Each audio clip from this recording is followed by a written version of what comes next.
Hey there. Okay, so today is I don't know, it's Monday, that's all I know. And 5/19, I think. I talked about, I was volunteering on Maui when I saw What in the World Are They Spraying? I said, what the hell's going on? Two of the most favorite places were mentioned, Maui and Arizona. And I organized 3 screenings with Michael Murphy, the director. And I remember when I was passing out flyers, a guy said that lived in Haiku. He had a business in Lahaina. And he goes, I kid you not, he goes, I was in my backyard. He goes, a helicopter flew over really low, and then a Black Hawk, followed by another airplane. Okay, it was an airplane, and then a Black Hawk helicopter was behind it.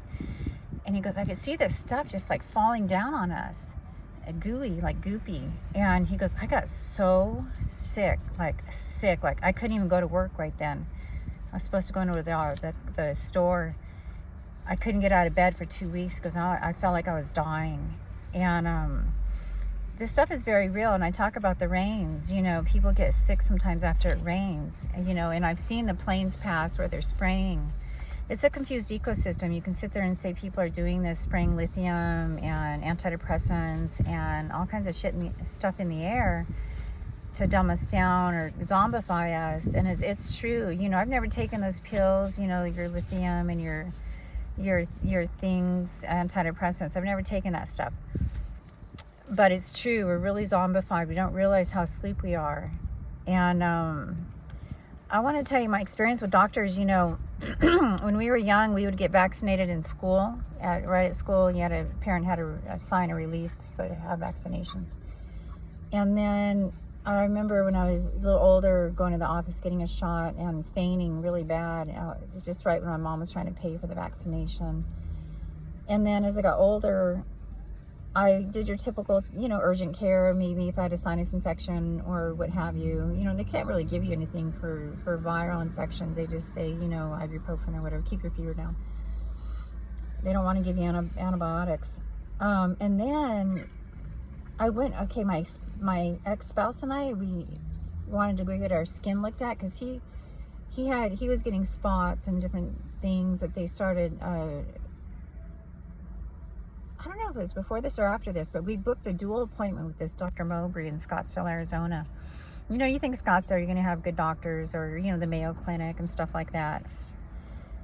Dr. Mowbray was like pretty much molesting us, me, when he was looking at me like he was shaky. I've never seen a doctor act like this. And then he wanted me to come back privately with him. I go, nope, no way. He was acting so perverted and like something out of a horror movie, to be honest. And then another time I had a sinus infection really bad. I went to a doctor, family care physician. You look it up. Okay, my health insurance will cover family care physician. We had our own company. We were self-insured. I go in there and he sits me down in his office, kind of, just takes me back to his office. And he goes, now we're going to have to do an exam on you vaginally or whatever, however you said it. I go, my nose is up here, fucker. I walked out. I said, nope. And I reported him to the staff, and the guy, no, we've had reports on him. I think that was Mowbray. They said we've had reports on him when I said he really creeped me out. And then I'm really active, I'm into hiking, and we had a really nice weight room. We started with just a weight bench and weights, and then worked our way up to this amazing Cybex equipment we were buying. I mean, we had everything, and I tore my shoulder, and I went to a doctor, an athletic type of people. I forget what they're called. And he's like, do you want a steroid shot? And I've never had one. And he convinced me to get a steroid shot. I was in so much pain. I ended up getting the worst frozen shoulder after that. My shoulder just froze on me, and I couldn't move it. And I was like, what the fuck? They didn't tell me, don't let that, you got to move your stuff. But it's just like that froze up on me. Those steroid shots are so bad for you. And they're like, oh my God, you can go to physical therapy. And I went to physical therapy, I think twice, and it was so painful. I go, this is a joke. Like, tears are coming in my eyes. They're like trying to and I ended up buying the pulleys from them and hooking them onto my weight stuff and doing my own therapy on it, got rid of it, and was able to release the shoulder. And then, you know, I was still kind of falling apart. I would clamp up, you know, after hiking and work, you know, more hiking, you know. And I went to another doctor. I was getting lockjaw and I was getting hip pain. I thought, oh, great. You know, I went to another person there in Scottsdale again. And they're like, oh, yeah, you're probably going to need surgery, you know, down the road, this and that.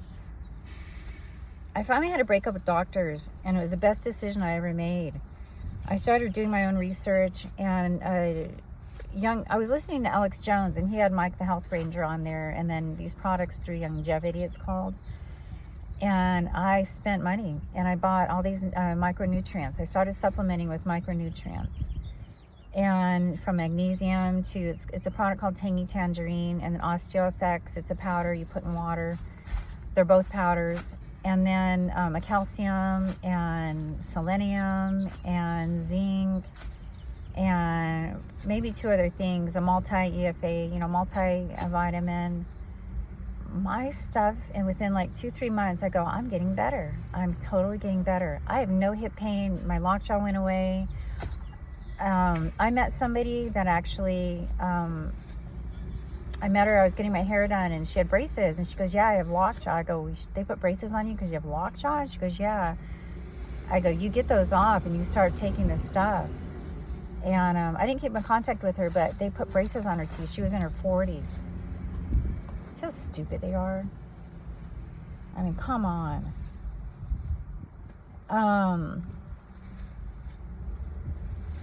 You know, the invocation of what you're ingesting is in the stuff, from Big Pharma to, of course, plant medicines and this and that. And once again, you know, seek out vegan, plant-based food as much as possible. And vegan means you don't eat meat, you don't eat cheese, dairy, you don't eat fish, seafood of any kind. Anything that comes from animals or bees, you don't eat honey.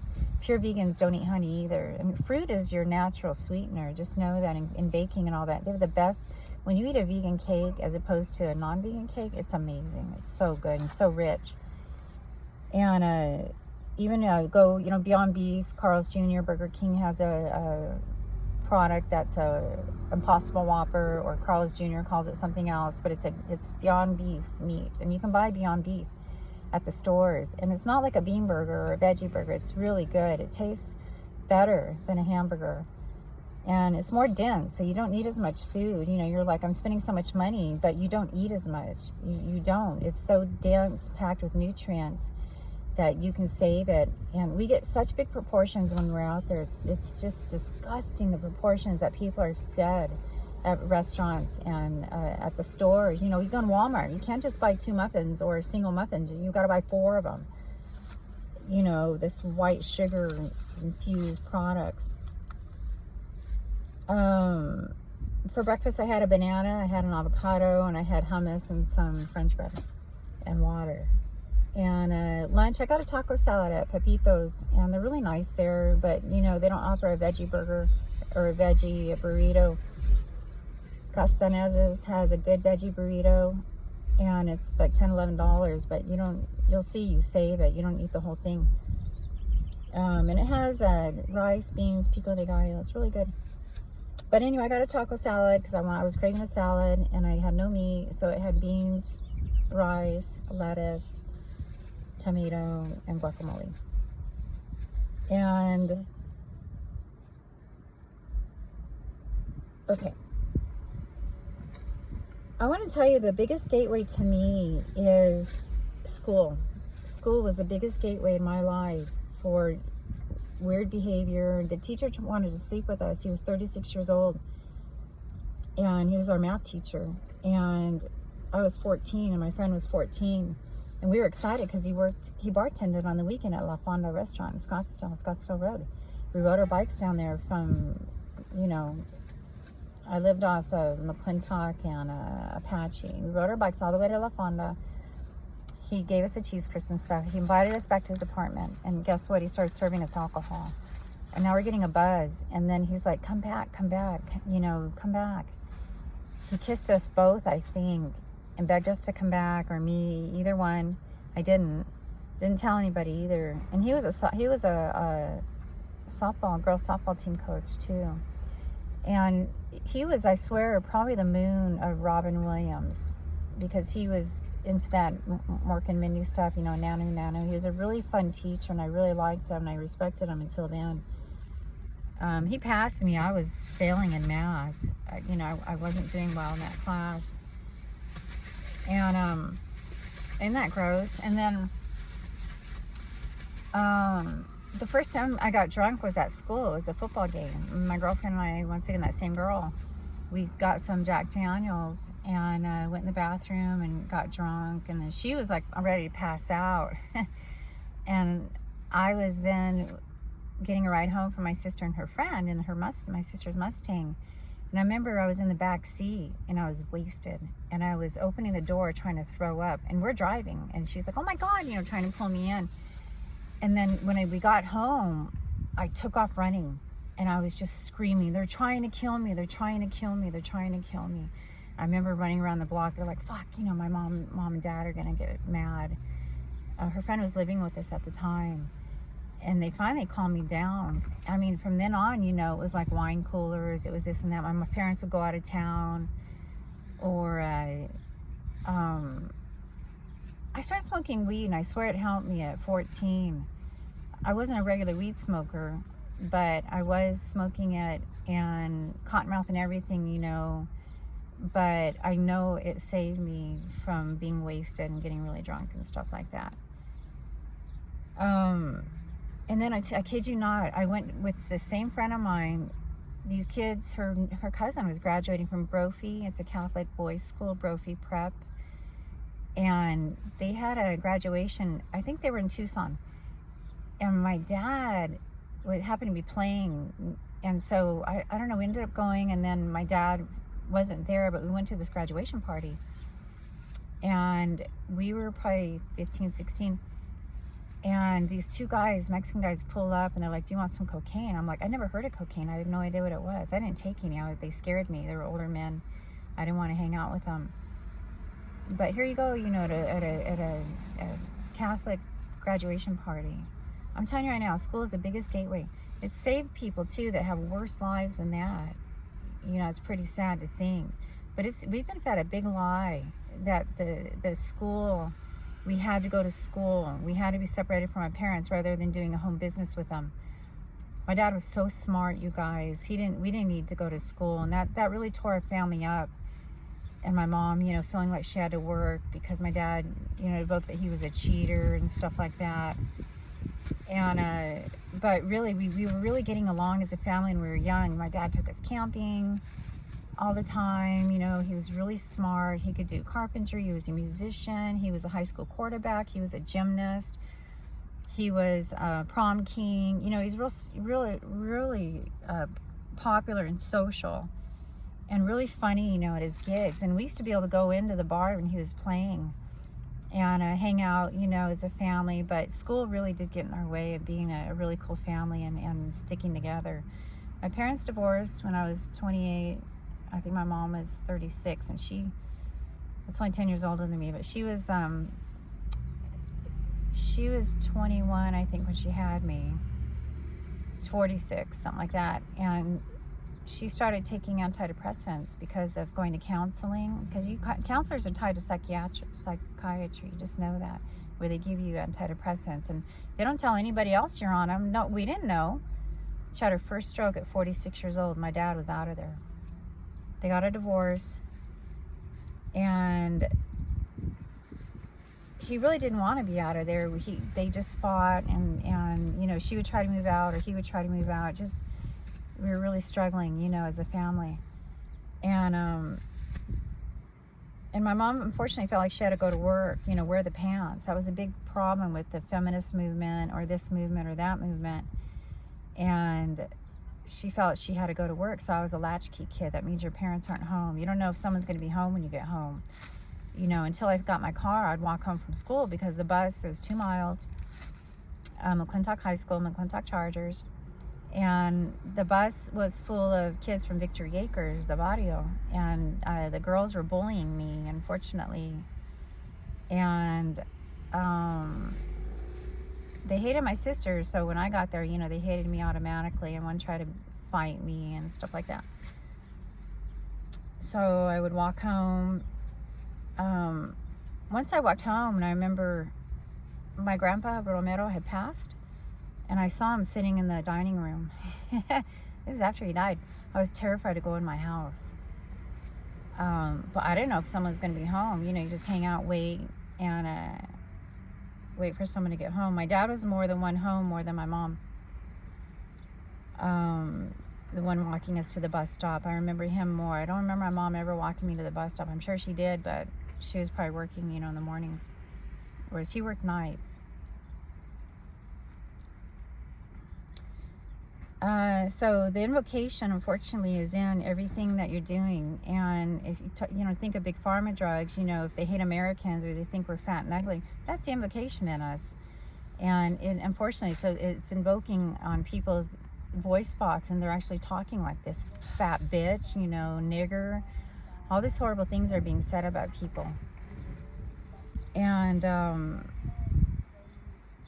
when I was living in Las Vegas in 2018, I started buying this weed. It was called Mother's Milk, and then this other one called Memories X Forum. I go, man, this stuff's amazing. I don't want any more. Like one hit, I'm good all day. And so I would try to get that as much as possible. And then when I moved to Hawaii, someone was giving us just kind of junk weed, you know, to be nice. It didn't charge us. They were a friend of my daughter's. And he gave me two starter plants that was the same weed. And we grew it, and it was just like Mother's Milk. It was like one hit, and I didn't eat any all day. It was amazing. I haven't grown any since, but I know the invocation will be in there if people are growing it close to me or what have you. A lot of us weren't even breastfed. You know, they stopped breastfeeding us during this feminine movement. Yeah. And it's just all a big lie, that whole feminism. You got to stop competing with men, ladies. You got to stop it. It's just gross. And men, you have to stop competing with women. I mean, come on.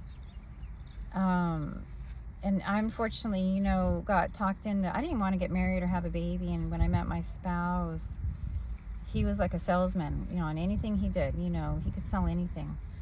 You know, we should have a baby. We're still young. I was 28. He was 30.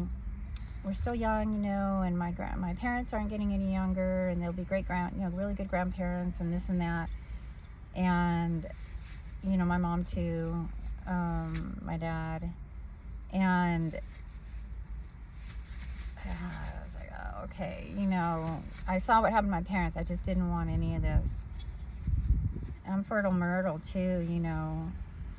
So I got pregnant. I conceived Valentine's Day. I know when you're pregnant, you know, 4 abortions later, when you're 16 on up, you know, 14, I had my first one. You know, when you're pregnant. And so I was pregnant. I knew it. And then I had started working for my ex, and so his company, you know, and I was the one running the office, and he's like, you can't be at home. There's no way.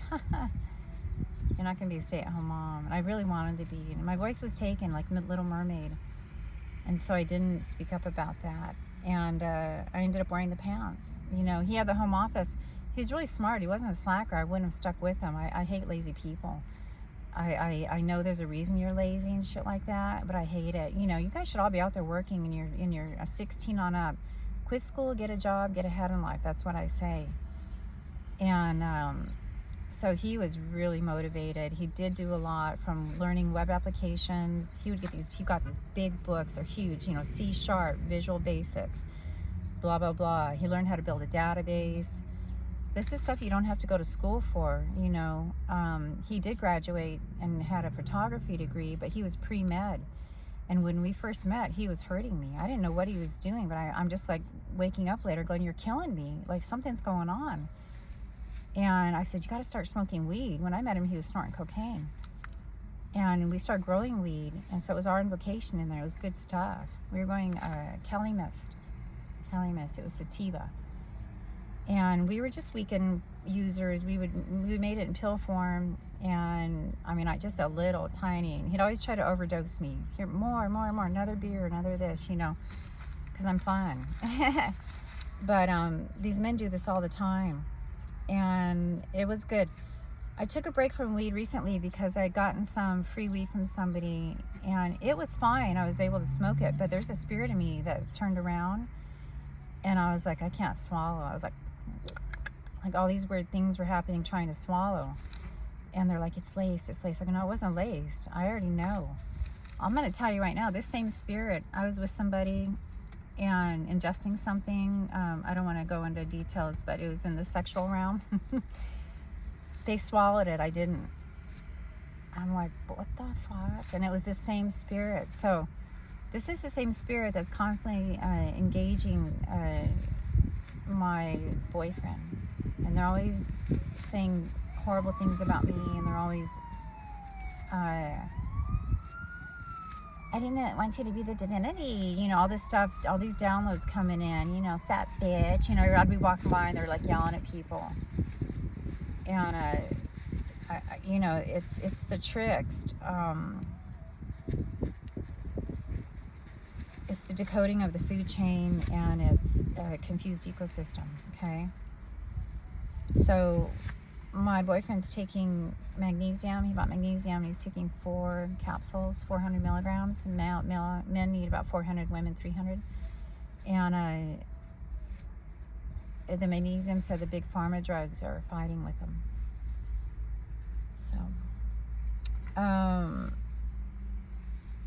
So Youngevity, you can still get Youngevity stuff online. I highly recommend getting their Tangy Tangerine and their OsteoFX and their multi, whatever you can find. It's worth putting the money into it.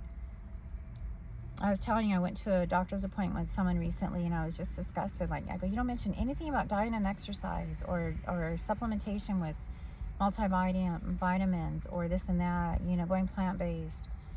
And plant-based protein powder, I highly recommend. You can make your protein shakes and you can put your stuff in there, you know, your supplements. If you're having a hard time swallowing them, just put them in a little food thing and grind them up and put them in a protein shake with your blueberry, your banana, you know, whatever you want.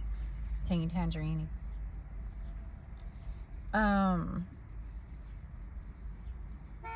Let the spirits handle it. If you're really suffering and you're overwhelmed with doing energy work or this and that, let the spirits handle it.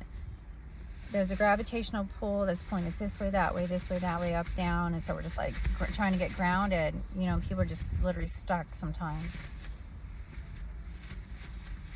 I say stay away from protests. Let the men handle it. They're dangerous, and you don't even know what the cause is sometimes, or the big picture. And be traditional women. Men do like that. They do. And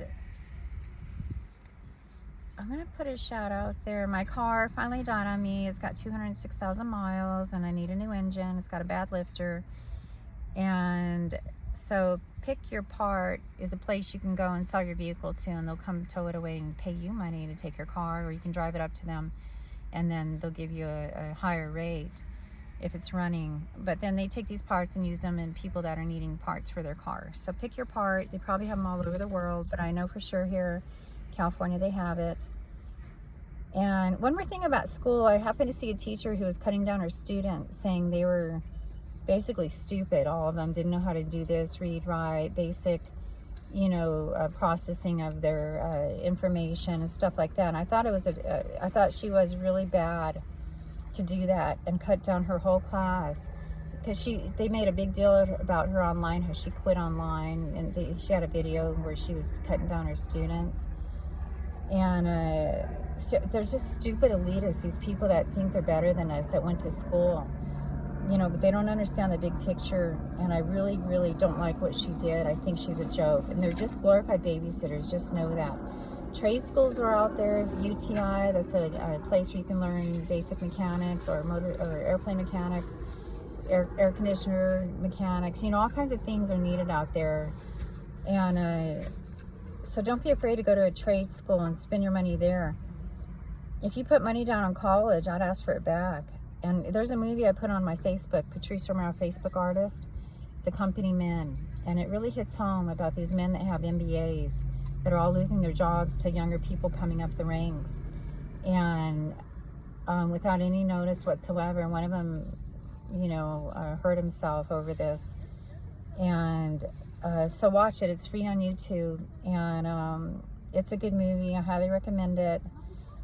And I know people got really hurt in school, you know, from hazings to fraternal organizations to teachers trying to sleep with you. The drug dealers and the athletes, unfortunately, are really bad news on campus. And big egos, a lot of big egos going on in the food chain, and it's hurting you as students. So I say quit school, get a job, get ahead in life. I started working at 16. First job was a cafeteria, and then I worked at a commercial food equipment company. I was a receptionist. I got recruited to that, and then that owner wanted to sleep with me. I left him, and then I worked, I don't know, AAA. I worked at a veterinary office. I hated the sight of blood. I didn't like what they were doing to the dogs. I passed out. I quit. I worked at AAA. I told you about that experience. And then I got hired by the airlines, and my friend wanted to fly international. She was already a flight attendant for a local company. She goes, they're hiring in Phoenix. You want to go with me? And I go, sure. So I went down there. It was just a total fluke. I never thought of being a flight attendant. I ended up getting hired, not her. And I was, oh my God, I felt so bad. They're like, can you go to training in 2 weeks? I just moved back home. And from living in California, my mom was devastated. And I did. I left for Houston, and 2 weeks later, and became a flight attendant for 4.5 years. And then I was getting into doing extra work and being a hostess at a restaurant. And Tunglen Corporation, I worked a short time at. They have group homes and for special needs people. And I wanted to work in a group home, but they wanted me to be their receptionist. So I did that. They were cool people. And so was the restaurant. They invited me back to be a hostess again. They're like, you should serve. No, I hated serving. I hated it. We were really shorthanded, and we had to do everything from running the food to this and that. I hated it. But I liked being the hostess, and I was good. And then I started working with my spouse. I always started doing movie work, extra work, modeling. And then I started working with my spouse, and he started a company doing headshots, and then giving people a list for getting out on set. And then we started doing our own casting and hiring people for promotions and little movies that would come to town, commercials. And then I became very successful as a casting director. I had the one child, that's it.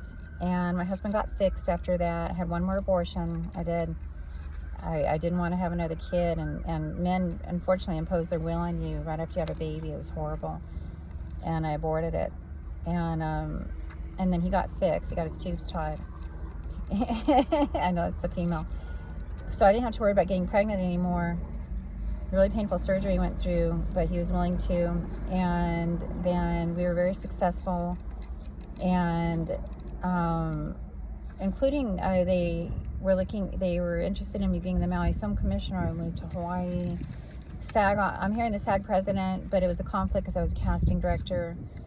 But they weren't happy with the SAG president that was there when I was doing casting. So I did do union casting, non-union casting. And we ended up going virtual and getting away from in-office and the office, and we went virtual, and then completely 100% virtual online database, doing casting alerts to people. The company's not going on anymore, and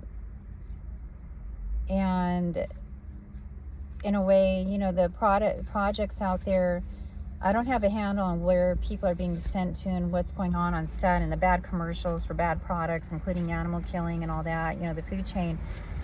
I don't miss that. I would never hold auditions again like we used to. I say work with people that want to be involved and learn all the ropes, learn how to do camera work, learn how to do on-camera work, learn how to do lighting, learn how to do, you know, all that, props, all that.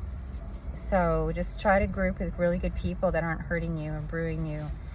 The brewing is very real, from the mini bars in the Las Vegas hotels to going to these tap rooms or breweries.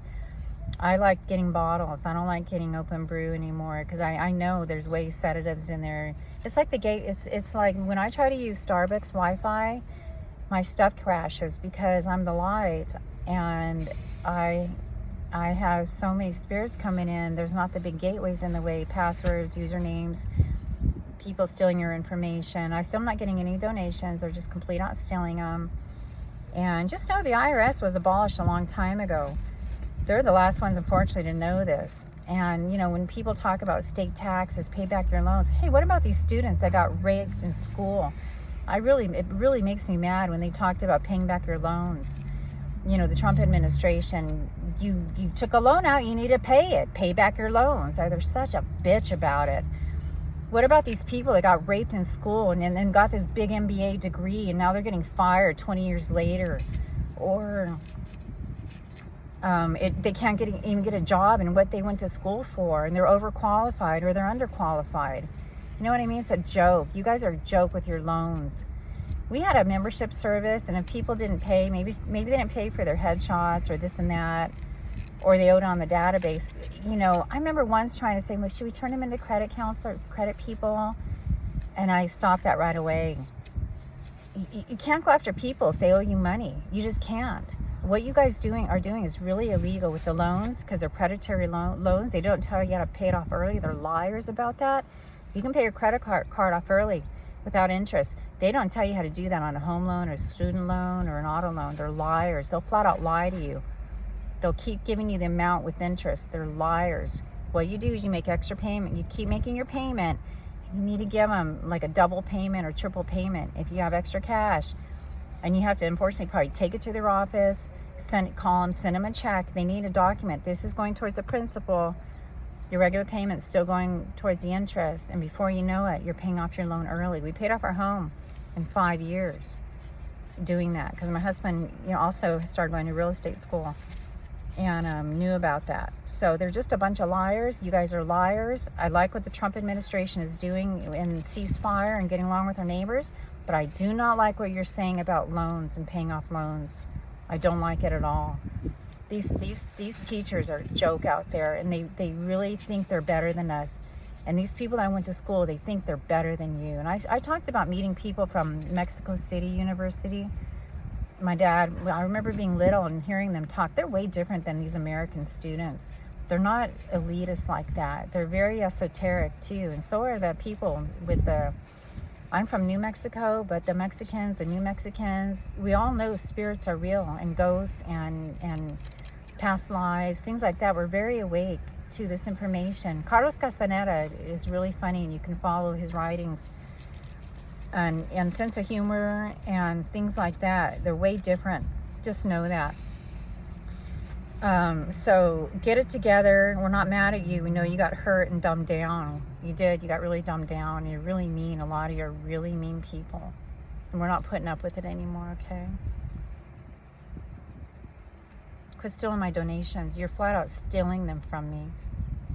They think I owe money because of it. When the COVID hit the fan, and I got help from Catholic Charities on Maui. They were linked to Maui County. Here they're not.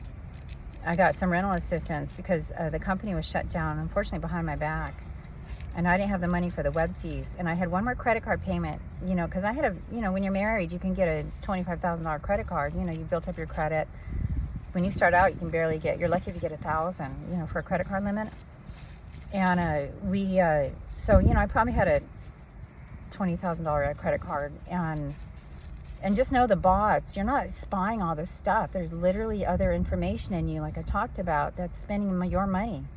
Next thing you know, you're like, my credit card's due, and I've maxed it out this month. I was paying it off every month. And then August hit, and I couldn't pay it off. So I hear the download, oh, you owe us money. Bank of Hawaii and Bank of America are all saying that. But that was Bank of Hawaii. They never called me. Why don't you call me and say what's up? I also had a Range Rover I bought, and I was making payments on it, and COVID hit, and I said, can you give me a couple months leeway here? Nope. I got it repossessed, and then there's such a joke. They'd call me like, okay, it's down to $10,000. No, your loan payoff's $2,000. I got to get the car back. No. They're such a joke. And just know, I told you they're trying to make my movie without me. They don't say anything about me. And I was passing through. We were driving around in Pahrump, Nevada, and they were doing a scene that day. I swear to God, there was like 20 Land Rovers driving around. It was trippy. They were trying to do some big ending or something. I don't know. I heard they want Matthew McConaughey to play Gary Hahn, who's a guy I dated. I forget who they say for my mom. Anyway. And they're always here dialoguing. You want to talk to us about your movie? You know, I'm supposed to talk to them spiritually about my movie and stuff like that. But it's just a food chain. It is. No one's guilty behind the scenes and whatever. But there's a lot of good information for you. And you can really get yourself in trouble with credit cards, especially because they don't tell you about them and how they really work. And you're better off just with your debit in and out. And some places don't take debit though, you know. So, you know, when you're in a car, they want a credit card.